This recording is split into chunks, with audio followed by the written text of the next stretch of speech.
Parti. Ça passe pas. Allez, on va dire sur religieux. Donc, Boker Tov, merci pour votre accueil. Tous ceux qui n'ont pas pu venir au Brit Bezrat Hashem l'année prochaine, on espère un autre. On ne peut pas savoir.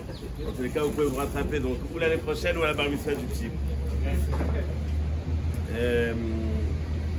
J'aimerais parler de. Ça a l'air d'un petit peu un hors-sujet, mais en fait, c'est quand même dans le cadre de la paracha.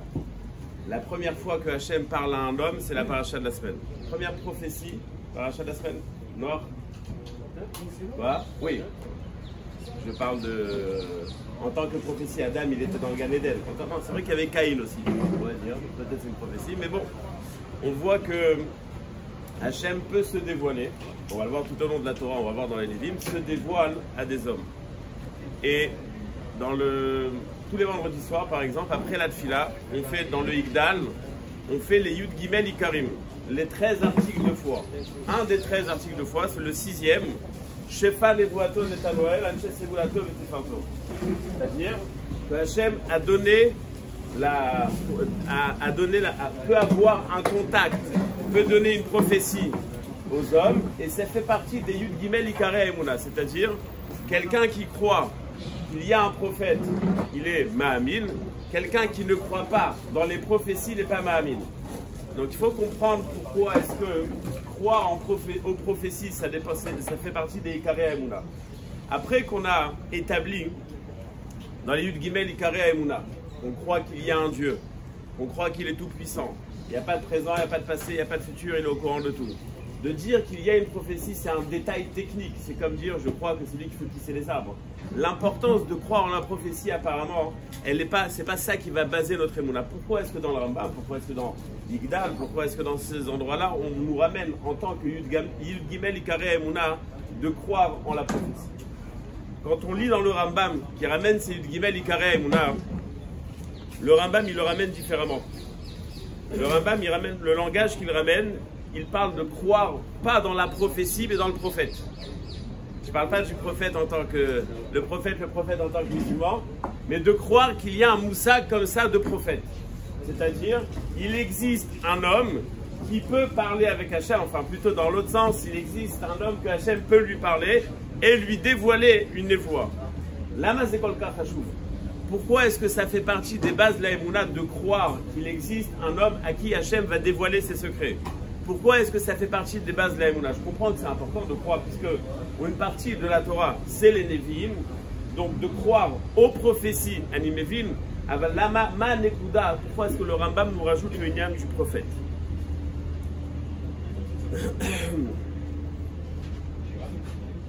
Quoi? Je parle du bon prophète. Hein. Il y a des bons et des mauvais.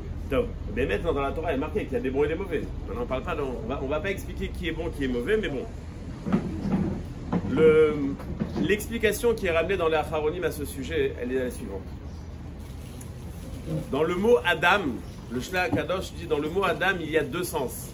Adam, l'homme, c'est d'un côté Adama, il vient de la terre, et d'un autre côté Adamé la Elion, il aspire à ressembler à Hachem. La seule créature où il y a une contradiction à la naissance, c'est l'homme. D'un côté, il est matériel. D'un autre côté, on lui a donné la possibilité d'avoir des aspirations spirituelles. Il a une neshama, il a un nefesh, il est médaber, son niveau, il est bien plus au-dessus que toute autre chose qui existe sur Terre. Donc, il a tout de suite une contradiction. Et cette contradiction, elle va créer chez lui, un jour, il va être un peu mieux, un jour il va être moins bien, il va avancer, il va faire un pas en avant, un pas en arrière, etc. etc. Le but d'un homme quand il vient sur Terre, c'est de réussir à surmonter son instinct. On est tous avec des instincts et on doit réussir à construire un homme, c'est ne pas suivre son instinct, être capable de surmonter son instinct. C'est le but d'un homme. Quand on est petit, on a des habitudes, des mauvaises habitudes, et au fur et à mesure, on doit se travailler pour se transformer. On doit réussir, on doit espérer qu'on va réussir, et on va réussir. On raconte qu'il y avait un élève, un jeune homme qui est parti voir Abshalom Shvadron, et il lui a dit, ça y est, je vais tout laisser tomber. Je vais plus rester dans la Torah. Bon, on avait dit, ok, d'accord, je comprends. Il lui a dit, bon, je voulais quand même te poser une question. Qui est-ce qui est plus heureux? un homme ou un chien? Il a dit un homme, c'est sûr. Pourquoi? On peut voyager, on peut se promener, on peut sortir, on mange bien, etc. On s'amuse. Il a dit c'est vrai, le chien aussi il peut voyager, il peut bien manger. Apparemment, il n'y a pas vraiment beaucoup de différence entre tes anaot et ses anaot. Oui, mais quand même, il essaie de trouver quelque chose. Le Rav lui dit, bon, est-ce que tu as déjà vu un chien qui a des problèmes de shlom bayit? Non. Est-ce que tu as déjà vu un chien, je parle d'une histoire de 50 ans, donc ça n'existait pas encore, qui va chez un psychologue? Aujourd'hui, au Hashem, on a avancé, il y a des psychologues pour chiens. Mais est-ce que tu as déjà vu un chien qui a des problèmes psychiatriques? Est-ce que tu as déjà vu tous les problèmes de stress qu'on rencontre? Même ça existe aujourd'hui. On te dit que le chien il est stressé, il faut savoir lui parler, le sortir quand il faut savoir investir. Un chien, c'est de l'eau pas chaude. En tous les cas, il lui a dit donc en vérité, c'est vrai que dans ta vie tu as beaucoup de profits, mais tu as beaucoup de problèmes, alors que le chien il a les mêmes profits sans avoir les problèmes. Il dit, ah, vous avez raison. Et il commence à pleurer. Pourquoi tu pleures? Il dit, j'aurais voulu être un chien. Il lui a dit, Dag, si tu suis tes instincts, tu es exactement comme un chien. Tu es un chien.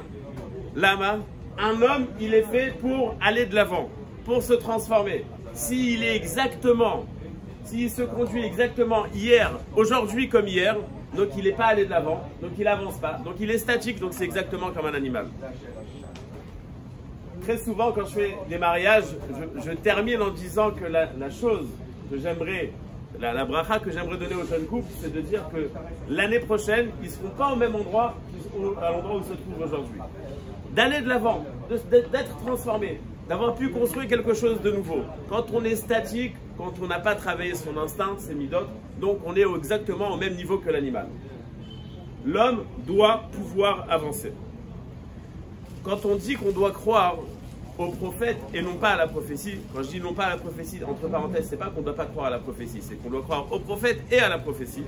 Mais quand on dit que la Nekuda, elle est de croire au prophète, le Rambam, il établit une liste de choses qui vont permettre à une personne d'être prophète. Et si on arrive à passer le premier mot du Rambam, je peux dire qu'on a réussi notre vie. La liste, elle est très longue, elle est très difficile, mais il y a des gens qui ont réussi à être prophètes et à recevoir la prophétie.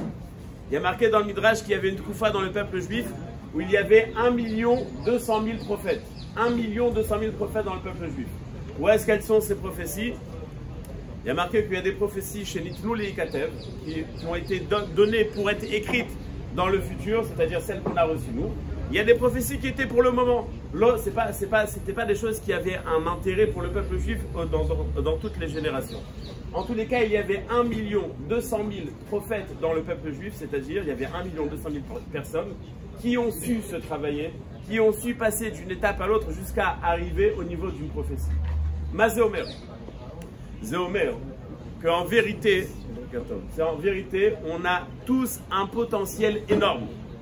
On peut arriver à un niveau supérieur de ce qu'on est aujourd'hui. Il faut être capable de le comprendre, il faut être capable de s'imaginer qu'on peut aller de l'avant, qu'on peut se transformer. Dans le Kuzari, c'est marqué que dans la discussion qu'il y avait avec Melech Kuzar, dans la discussion qu'il y avait là-bas, il a dit, moi je pense que la religion juive, c'est la bonne religion. Pourquoi? Parce qu'elle a transformé les gens. Les autres choses, c'est des théories, c'est des propositions. On va proposer. Mais est-ce que la personne, elle s'est béhémet transformée? Est-ce que béhémet, c'est devenu quelqu'un d'un niveau supérieur? Pas forcément. L'histoire raconte qu'une fois, on a attrapé Aristote en train de se conduire d'une manière qui n'était pas du tout moussarite. Il était en train de manger comme un goinfre. Et on lui a dit, mais attends, toi tu parles de moussard, tu parles de bonne conduite. Il leur a dit, quand je mange, je ne suis pas Aristote. Et il y en a d'autres qui ramènent l'histoire différemment, qu'il aurait répondu, pourquoi Pythagore c'est un triangle? Ce que j'apprends, ce que j'enseigne, mais je n'ai pas besoin de me transformer. La Torah, elle ne discerne pas en ce que tu apprends, ce que tu penses, et ce que tu dois être. Je pense donc je suis en mode juif, c'est puisque tu penses, tu dois être. C'est-à-dire que tout ce qui est proposé en Torah, tout ce qu'on te demande de faire en Torah, ça va avoir un impact sur ta personne. Tu ne peux pas rester de la même manière. Si je reviens à la question initiale, qu'est-ce que ça veut dire croire dans le prophète? C'est croire au potentiel qu'il y a dans l'homme. Croire et savoir qu'on est capable de se transformer. Et pourquoi c'est tellement important? Pourquoi est-ce que ça fait partie des bases de la Emouna de croire et de savoir qu'on peut se transformer? Parce que la vie d'un juif, c'est avancer. Et, si tu, et être Mahamine, donc ça veut dire avancer. Si tu ne sais pas que tu es capable d'avancer, si tu ne prends pas conscience que tu peux te transformer, tu n'avanceras jamais. Si je te dis que dans ton téléphone, il y a une application pour, je sais pas moi, pour gagner de l'argent facilement, imaginons que ça existe. Et si tu n'es pas au courant, Bekarov, si tu n'es pas au courant, tu ne vas jamais l'utiliser. Donc tu ne vas jamais en gagner. Tu dois être conscient des capacités que tu as. Si tu n'es pas conscient des capacités que tu as, tu ne pourras jamais avancer. Croire au prophète, c'est croire en soi-même. Croire au prophète, c'est croire que je suis capable de me transformer. Oui. Mais le plus grand des prophètes, Moshe Rabbeinu, il a eu le... Il a eu un peu le travers, il a eu la prophétie. 80 ans, il a eu la première prophétie, 80 ans de travail. Il a marqué que une des choses qui a fait que Hachem il a décidé que ça allait être lui le prophète, c'est qu'il était berger, il y a une brebis qui s'est sauvée, 3 jours il lui a couru derrière dans le désert pour s'en occuper. Donc Hachem il a vu qu'il avait de la rachmanout. Il n'est pas avec la même rachmanout. Non, ce que je veux dire c'est qu'il a, ça dit, non, bien sûr, la transformation que je parle c'est une transformation moussarite. Je ne parle pas de prophétie qu'il a lui-même, il a pris la prophétie. Il est devenu, il est arrivé à un niveau où on dit cet homme il est capable d'être prophète. Maintenant il est capable, alors il va recevoir la prophétie. Donc c'est vrai qu'il a reçu. Tous les prophètes reçoivent la prophétie. Après c'est travaillé, c'est transformé.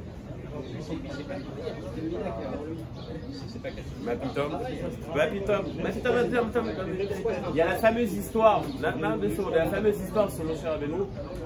On dit qu'il y a un roi qui voulait voir le visage de Moshe Rabbeinu, puisqu'on parlait tellement de Moshe Rabbeinu, c'est une star. Donc il voulait savoir de quoi ça avait l'air, et en vérité ce roi avait la capacité, sur les traits d'une personne, de définir quels sont ses traits de caractère. Donc il a envoyé 3 personnes pour faire 3 dessins différents. Ils reviennent tous avec le même dessin. Et ce qu'ils voient comme photo, c'est les pires des midotes. Donc il envoie un messager à Moshe, il dit je comprends pas comment c'est toi Moshe alors que tu as les midotes les plus catastrophiques. Et je sais pas quoi. Quand je suis né Moshe, je me suis travaillé pour devenir Moshe. En Kazé Davar, ça n'existe pas.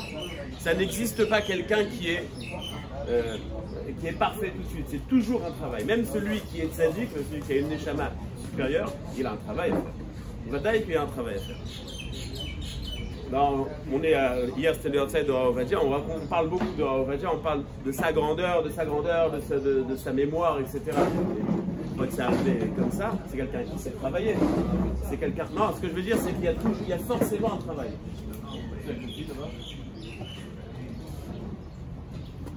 Dans l'histoire, on a l'impression qu'il a travaillé. Le travail avec le peuple juif après, bien sûr. Donc, non, mais dans la Torah, on n'a que les 40 dernières années de Moshe. Enfin, on a les premières années quand il est né et les 40 dernières. Mais les 80 au milieu, il a passé une vie très spéciale, Moshe. Mais sûr qu'il s'est passé plein de choses. Plein de choses. Oui. Et alors, dans Abraham Avinu, combien d'histoires on parle? Des petites histoires, on te dit il y a 10 nisyonotes, ils ne sont même pas marqués les 10 nisyonotes. Top. Donc c'est sûr qu'il y a un travail. Donc je disais, on parlait de Ovadia comme un grand homme, mais ce grand homme, il a travaillé, il a passé des moments difficiles. On te dit, ouais, il connaissait toute la Torah, mais avant qu'il connaisse toute la Torah, comment il a fait? Il a travaillé, il a étudié. En Kazé Davar Bechinam. Il n'y a pas de...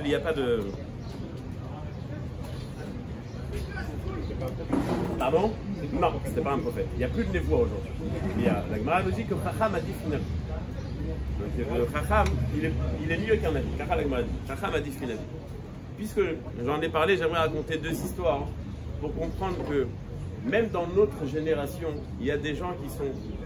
Il y a un monde entier et puis il y a des gens qui sont vraiment en dehors de ça.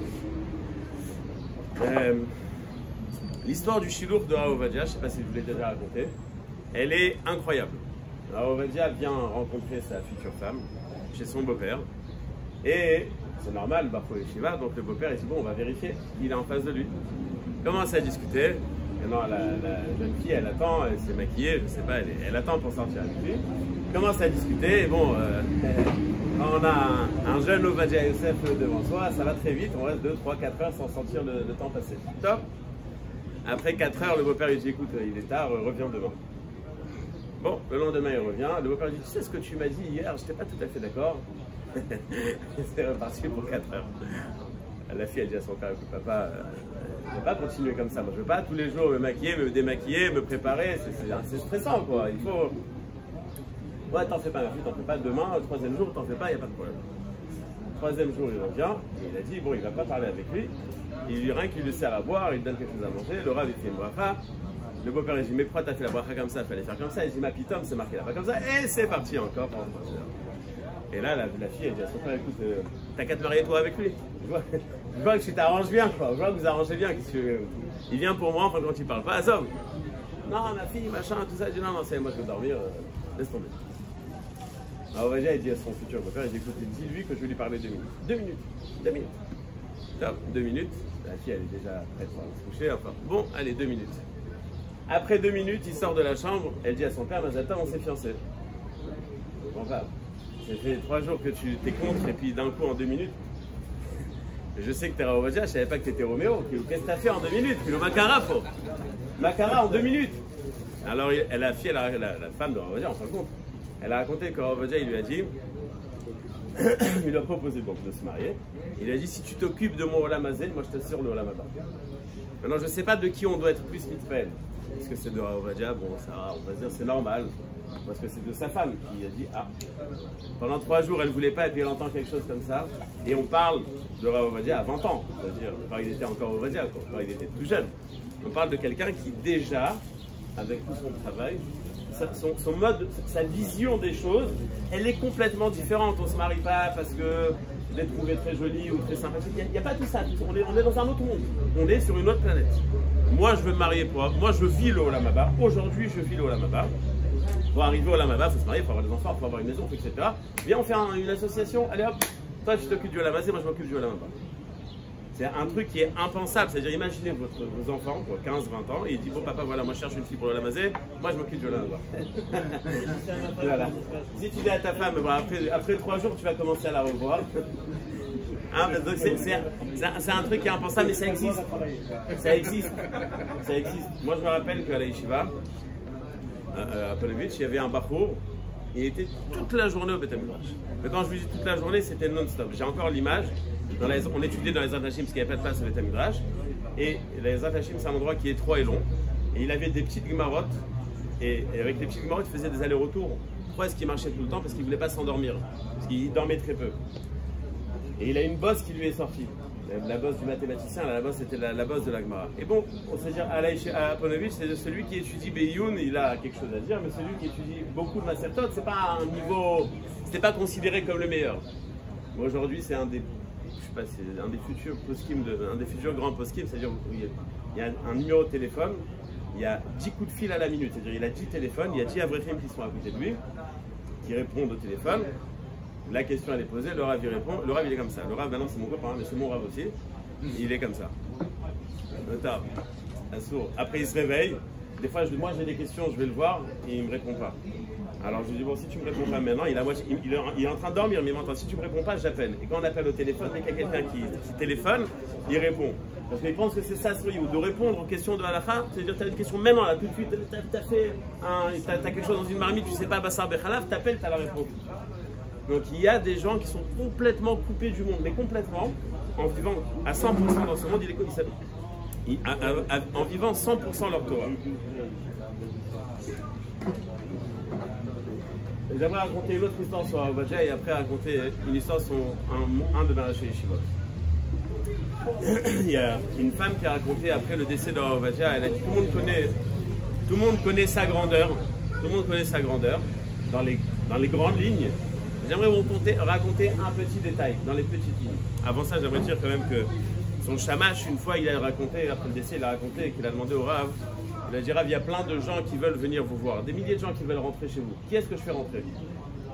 Alors Raovadia, il lui a dit une réponse typique à Raovadia, il a dit tu sais, tous ceux qui sont importants, les gens qui ont des contacts et tout, ne les fais pas rentrer. Mais tous les pauvres miskénim, là, ceux qui sont mal habillés, ceux qui sont pas bons, ceux-là tu les fais rentrer. Pourquoi? Il a dit les gens importants, ils vont se débrouiller, ils ont besoin de personne. Mais ceux-là, personne s'en occupe, fait les rentrer. C'est-à-dire du haut de sa grandeur, ce qui l'intéressait, c'est le juif pachout. Donc cette femme, elle a raconté, après le décès de Raovadia, que quand elle était à l'école, 13, 14, 15 ans, c'était la cancre par définition. la catastrophe. Ça veut dire que c'était la terreur des profs. Et donc, après un certain temps, ils ont décidé de la virer. Mais avant de la virer, ils sont quand même partis demander à Ovadia qu'est-ce qu'il pense, qu'est-ce qu'on fait. On a tout essayé et rien ne marche.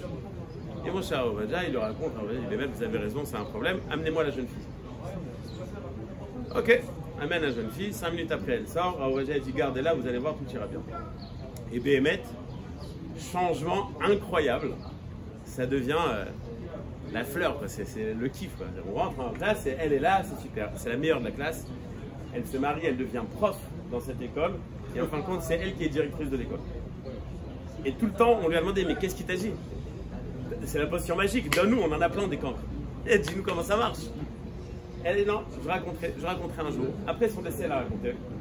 Que quand elle est rentrée chez Ovadia, elle lui a dit, Ovadia, elle dit, comment tu t'appelles? Je ne sais pas si vous avez déjà vu comment il parlait, mais Biti, il disait, ma fille, comment tu t'appelles? Elle dit son prénom. Comment elle s'appelle ta mère?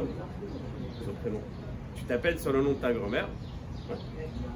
Elle a dit, il y a 15 ans, il y a 15 ans, ta mère, elle est venue me voir. Elle n'avait pas d'enfant.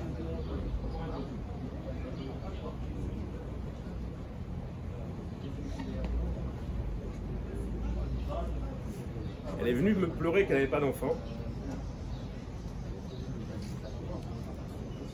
Et j'ai prié pour elle. Kanirek, tu es né. Voilà. Comment vous savez, Sarah? J'ai compris le nom de ta mère et ton nom, le nom de ta grand-mère. Je me rappelle. Comment ça, tu te rappelles? Des milliers de personnes qui passaient tous les jours, des milliers de chez l'autre, des milliers de trucs. Ben la dame, chez où?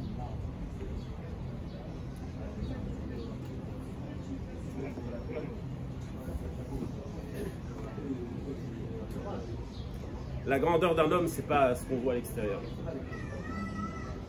D'avoir le cœur. Désolé.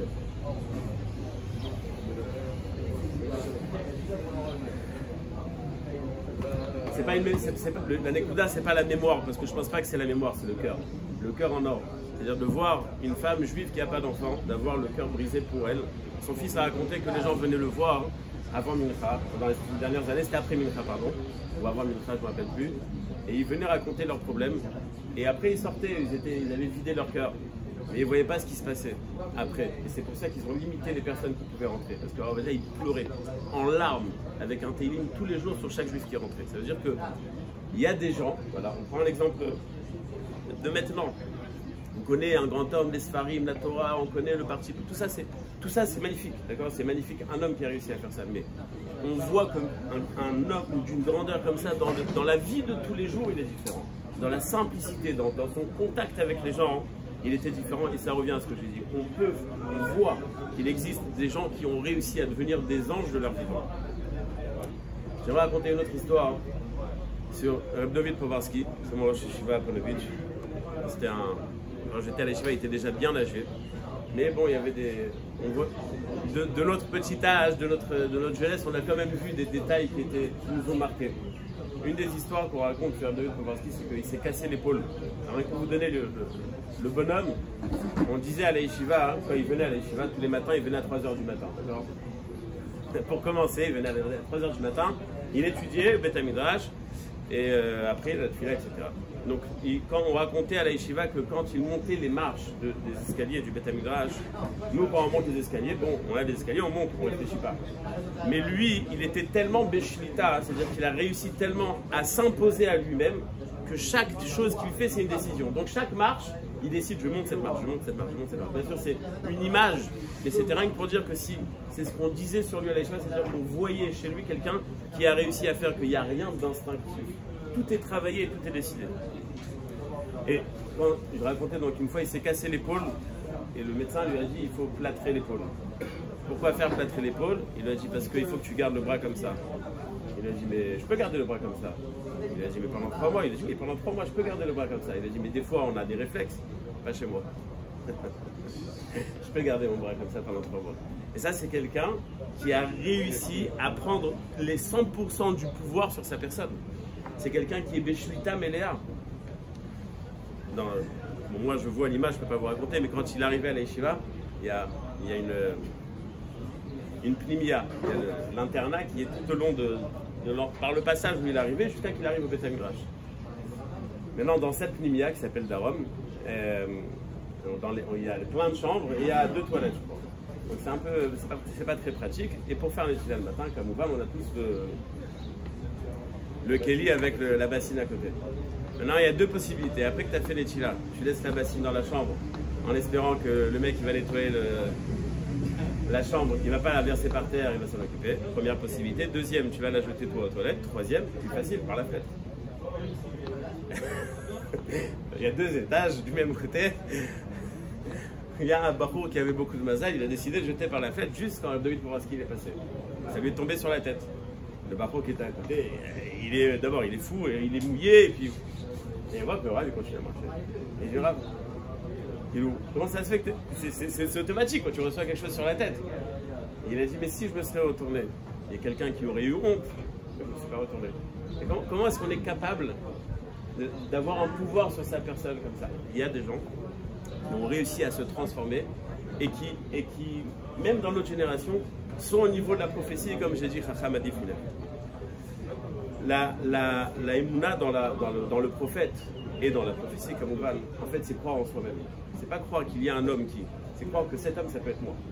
C'est croire que moi, je suis capable. C'est croire que moi, j'ai un potentiel. C'est de savoir que s'il y avait une fois où il y avait 1 200 000 prophètes dans le peuple juif, donc ça veut dire qu'on a tous un potentiel de réussite. C'est-à-dire qu'on a tous le moyen de se transformer. Ça veut dire qu'on est tous capables de devenir meilleurs. Donc d'être ma'amine dans ça, c'est de croire en soi-même. C'est pour ça qu'il fait partie des Yud Gimel Ikare Amuna. C'est-à-dire que sans ça, on ne peut pas avancer. Avec ça, on est capable de tout faire. Savoir qu'on peut se changer, c'est la clé de la réussite. Si tu penses que tu ne peux pas changer, tu ne pourras jamais réussir. Comme quelqu'un m'a dit, d'arrêter de fumer, c'est nul, j'ai déjà arrêté 10 fois. Alors quand il me dit cette phrase, en vérité, il me dit je sais très bien que je ne vais jamais réussir. Et tu as raison, tu as tout à fait raison. Si tu sais que tu ne vas pas réussir, tu as raison, tu ne réussiras pas. Mais si tu penses que tu vas réussir, peut-être que tu vas réussir. Mais si tu penses que tu ne vas pas réussir, laisse tomber. N'essaye même pas. Tu as raison, tu ne vas pas réussir. Mais Kitsour, la base de la Emouna, c'est d'être capable de se transformer. Savoir qu'on est capable de se transformer, ça fait partie du Gimel Ikare Emouna. Comme je le dis souvent aux jeunes couples, que demain ne soit pas comme aujourd'hui, qu'on ait réussi à se transformer un peu plus chaque jour. Amen et Amen. Bravo.